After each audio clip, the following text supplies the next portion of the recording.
All right, everyone. SCOTUS has refused to hear a lawsuit against Planned Parenthood brought by two states. One of them, I think, was Kentucky. I can't remember which one the other one was. Red states. And generally anti-pro-choice, which is what I call it. I don't put any moralism in the issue because I'm not a moralist.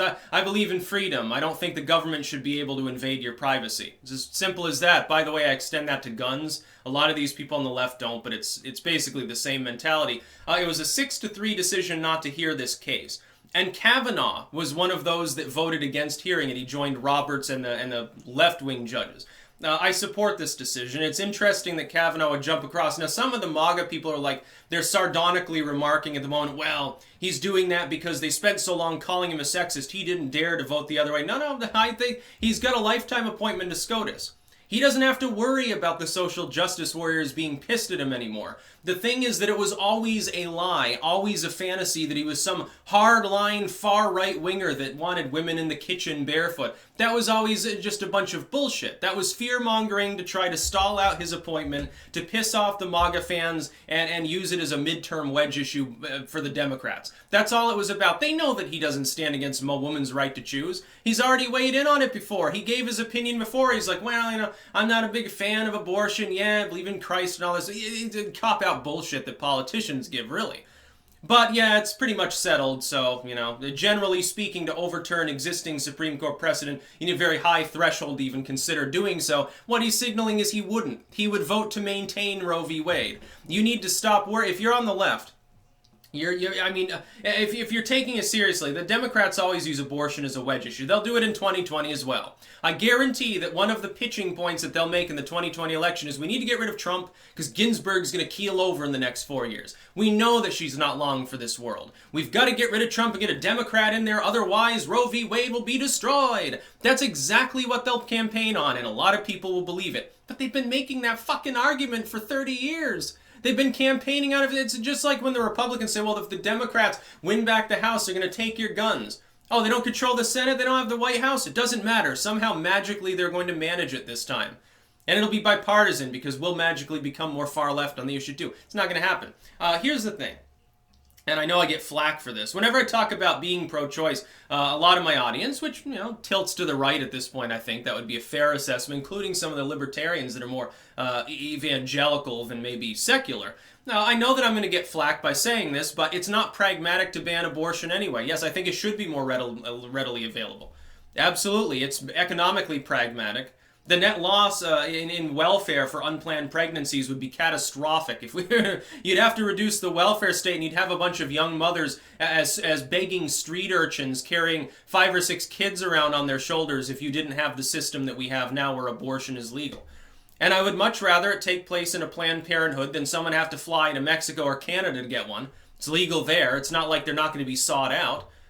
Unless you want to prosecute people for abortion tourism or something. We had a period of time, long ago, before Roe v. Wade, when abortion was illegal in most of the U.S. And they still happened. It's just that a lot of mothers ended up with sepsis because they'd puncture their cervix in order to get an emergency abortion. It's, oh, I'm miscarrying. My life is in danger. There's a my life is in danger excuse there. Doctor signs off on it. Yeah, she's miscarrying. Suctioned out the baby. And it was unsafe. They'd get sepsis. Some of them died of that. Tens of thousands of women died. And a lot of them ended up sterile from such things. And those that didn't, the rich went to Canada, the poor went to Mexico, and the truly poor or the evangelical in some dirt floor shack, shamed by the community for even having premarital sex if you do, would just puncture their cervix and then go to the doctor. Oh my God, doctor, I'm pregnant and stuff. Don't tell my dad. This would happen. And unfortunately, what would end up happening if it was banned is that a lot of you would end up with some female relative or friend would have that problem.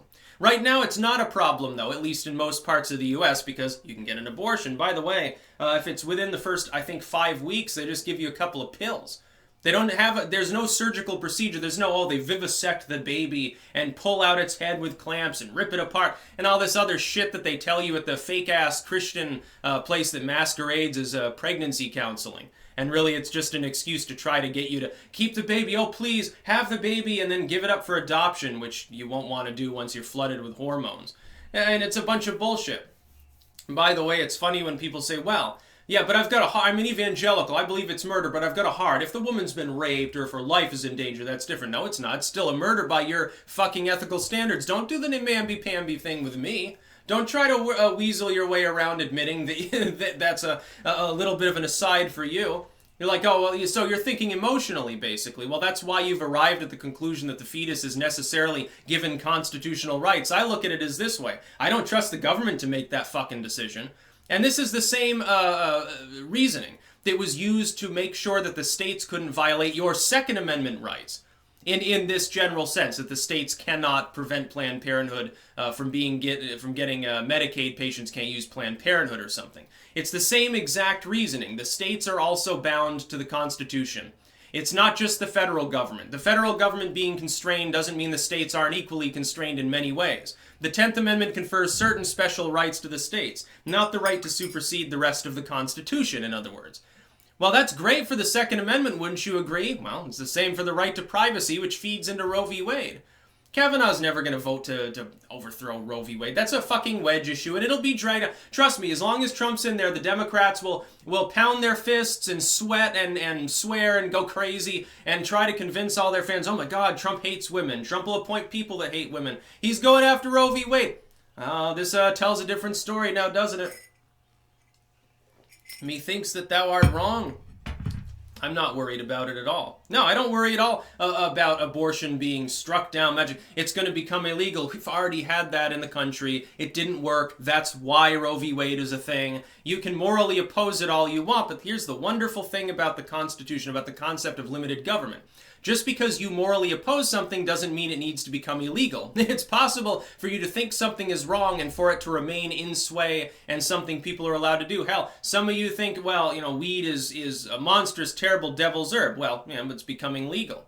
Some people think, well, you shouldn't be able to own a gun. Guns are bad. They magically get up and shoot people. Yeah, but they're legal. And they'll remain legal. And I think that's a wonderful thing. And by the way, yes, of course, flack, perfectly expected in the comments section. I don't really bother to debate the point. It's like I've stopped bothering to debate people on politics for the most part. I just put my own views and my own analysis out there and don't bother because it's not going to change anyone's mind. Pretty much everyone makes up their mind at a young age about every fucking thing they believe in. They're not capable of changing their minds. So fuck it. It's just like when the left attacked me for debating Spencer, which I have to talk about at some point soon. That's about all. Peace out.